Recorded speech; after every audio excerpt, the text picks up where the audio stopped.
Let's start with what everyone is talking about ahead of October's biggest test, the first El Clásico of the season. Barcelona approaches it with key returns and major questions. Who will recover in time? Who risks missing out? And how Hansi Flick will organize the team amid the turbulence of recent weeks. Lamine Yamal is back in training and could feature as soon as this weekend. Fermín López and Raphinha are also close to rejoining the main group. However, the club loses Dani Olmo and Ferran Torres, while the goalkeeping situation still hinges on Joan Garcia's recovery. At the same time, Joan Laporta has made strong public statements. The Barça president openly expresses faith in Hansi Flick, the club's philosophy, and even a renewed dialogue with Lionel Messi. His message is not just emotional, it's a clear plan built on discipline, trust, and stability. And finally, the story already shaping next summer. Marcus Rashford. Loan, results, trust, and a potential buy option that could become one of the biggest moves of 2026. All the key news about Barcelona before El Clásico, in one story. Barcelona hopes to recover several key players. According to the medical team's plan, Fermín López, Raphinha, and Lamine Yamal will rejoin the main group after the international break. Yamal's progress is positive. He resumes training in Barcelona on Wednesday and could get his first minutes this weekend against Girona. The plan is simple. Ease him in through La Liga, then increase intensity in the Champions League clash with Olympiacos, where he might even start, aiming to be 100% fit by El Clásico. Yamal already has 3 goals and 2 assists in 5 matches this season. His return adds creativity and sharpness to the right wing, something the team badly lacked before the break. The goalkeeper situation remains uncertain. After a minor knee surgery, following the match against Real Oviedo, Joan Garcia was expected to be out for 4 to 6 weeks. That put his El Clásico availability in doubt, but optimism has grown recently. Garcia himself is determined to make it, and the club believes medical clearance by October 26th is possible. Still, no risks will be taken. Even if he feels fine, he won't play without full medical approval. He will definitely miss the matches against Girona and Olympiacos, meaning Hansi Flick will continue to rely on Wojciech Szczęsny. The Polish keeper brings calm. He has a perfect record against Real Madrid during his time in Catalonia. There are also losses in attack. Dani Olmo returned early from international duty with a calf issue. Scans showed no tears. It's a minor injury. Recovery time depends on progress. Estimated timeline, 2 to 3 weeks. That rules him out of Girona and Olympiacos, makes El Clásico doubtful, but he could return for Elche in early November. A similar case for Ferran Torres. Muscle overload after the Georgia match, no structural damage. Following a no-risk policy, he was withdrawn from Bulgaria's next fixture and placed under Barça's medical supervision. Overall, Barcelona enters this key stretch with cautious but encouraging medical updates. Yamal's return brings speed, creativity, and unpredictability in the final third. Fermín and Raphinha add depth and tactical flexibility. The goalkeeping puzzle depends on timing and tests. Either Szczęsny continues, or Garcia makes it back for the Bernabeu, but only if fully cleared. For Olmo and Torres, the key word is patience. Better to miss 2 weeks now than a month later. In the end, what matters most before El Clásico is not headlines but readiness, managing Yamal's minutes, avoiding risks with Garcia, and allowing Olmo and Torres to recover properly. If the team maintains this medical discipline, Barça will enter October 26th organized, deep, and ready to get back on the winning track. Then, it's all up to the pitch, Flick's details, and execution. The season is just beginning.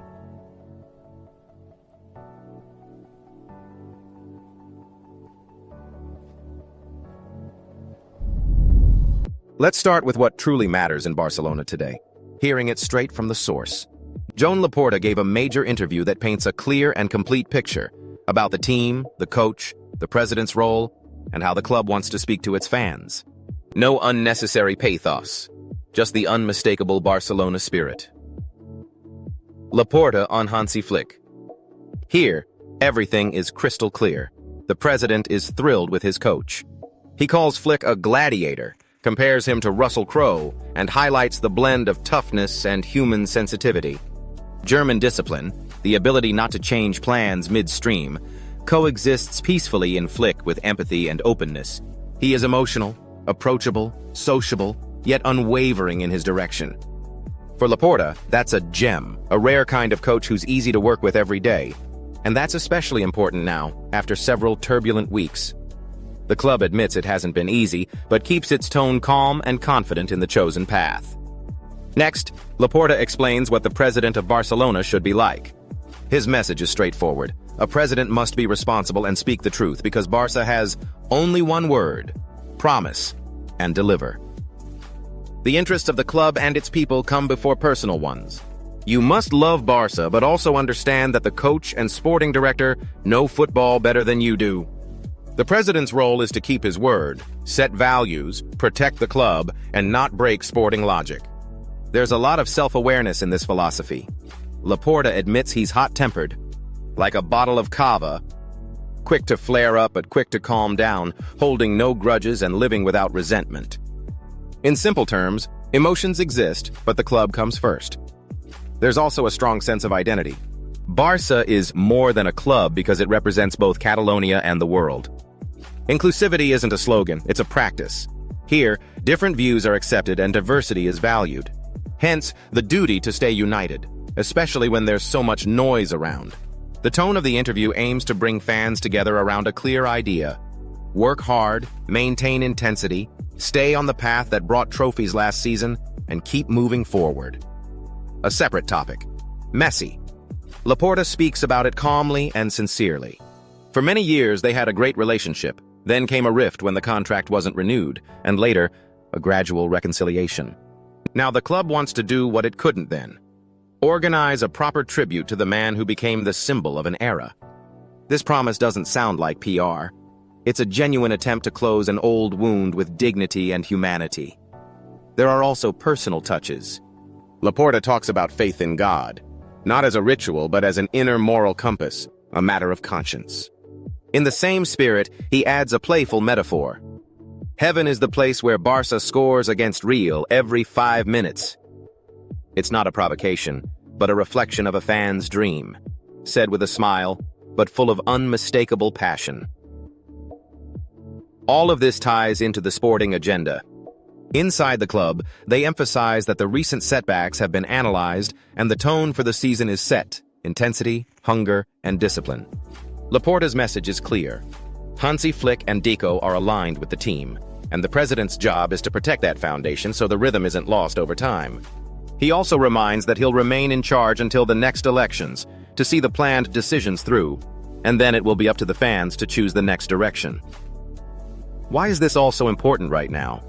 Because in moments like these, the club doesn't need loud declarations. It needs a clear connection with the stands.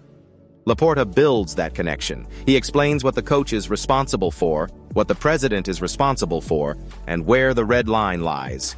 In Barca's word. This logic makes it clear why Flick enjoys such support, why the club avoids chasing headlines, and why the dialogue with legends, like with Messi, must be brought to completion. And finally, the main point. Barcelona is living through a phase where nothing is trivial. Tone matters, the plan matters, honesty matters in conversations with fans. Laporta defines this framework precisely. Strict professionalism on the pitch, loyalty to one's word off it, respect for heroes, and readiness to admit weaknesses without abandoning the path. If the team and the coach maintain this focus, and the club keeps speaking the same language as its supporters, the season will return to its proper rhythm, through hard work, character, and the sensitivity the president so praised in his coach.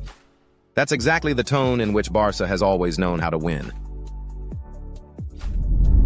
Let's start with the main intrigue of the summer for Barcelona. The next transfer window will be a moment of truth. Hansi Flick's team needs reinforcements in central defense and attack, while also deciding Marcus Rashford's future. The Englishman is on a season-long loan in Catalonia with a buy option of around 30 million, approximately 34.5 million, and his first few months have only made Barca's choice easier. The numbers speak for themselves. Since joining, Rashford has scored 3 goals and provided 4 assists in 10 matches. With Lamine Yamal and Raphinha out during key moments, he carried the attacking threat and left a strong impression. According to reports from England, despite Deco's cautious tone, the sporting department is already leaning toward triggering the buy option and making the deal permanent. In fact, Marcus was the only experienced outfield signing last summer, and he has done his minimum program, delivering results when the team needed them most. There are also fresh signs of form. His first Barça goals came against Newcastle in the Champions League, followed by his La Liga debut goal versus Sevilla. The question now is consistency. Can he maintain this level until the end of the season? If he can, the case for a permanent contract becomes nearly undeniable, even with financial limitations and debates about the final fee. Another thread concerns the negotiation dynamics. Barça is ready to return to the table with Manchester United as soon as the summer window opens. Here comes an interesting twist. United's interest in a goalkeeper. Reports have mentioned Marc-Andre ter Stegen as one of their targets, despite the club already signing Senna Lamens and giving him his debut. If Barça decides to buy Rashford, future talks could evolve into a package deal, discussing not just the striker's price, but also ter Stegen's possible move, loan with option, partial swaps, or structured payments. With Barca's tight budget, any balanced package deal would add flexibility. In the club's wider summer plan, two parallel goals stand out: strengthen central defense and secure a reliable source of goals. Rashford fits that logic perfectly. The right age, elite experience, instant adaptation under Flick, and versatility both on the wing and as a central forward. The risks are clear: consistency and form fluctuations. But his first months in Spain provide strong arguments in his favor. The final point is simple. If Marcus maintains this level until late spring, it will be easy for Barça to justify the buyout and integrate him into their long-term attacking structure. Meanwhile, the club must already prepare room for maneuver, discussing terms with United, planning the goalkeeping setup, and keeping negotiation leverage. The summer window promises to be intense, but the starting point is already clear. Barça has a working case with Rashford, and it increasingly looks less like a temporary fix and more like a building block of the project. And now, ahead of decisive October, Barça is getting players back, Laporta is rebuilding trust within the club, and Hansi Flick is calmly preparing the team for the biggest game of the autumn. The returns of Yamal and Raphinha, careful handling of Garcia and Olmo, all are part of a systematic approach focused on precision, not haste. In the background, transfer decisions, Rashford's future, the goalkeeping line, and early planning for a summer that could define the new Barça. Up next, El Clásico, a match that will test not only the lineup, but the entire logic of the club, from discipline to mentality. Share in the comments who you think will be the decisive figure in the coming weeks: Yamal, Rashford, Flick, or someone else.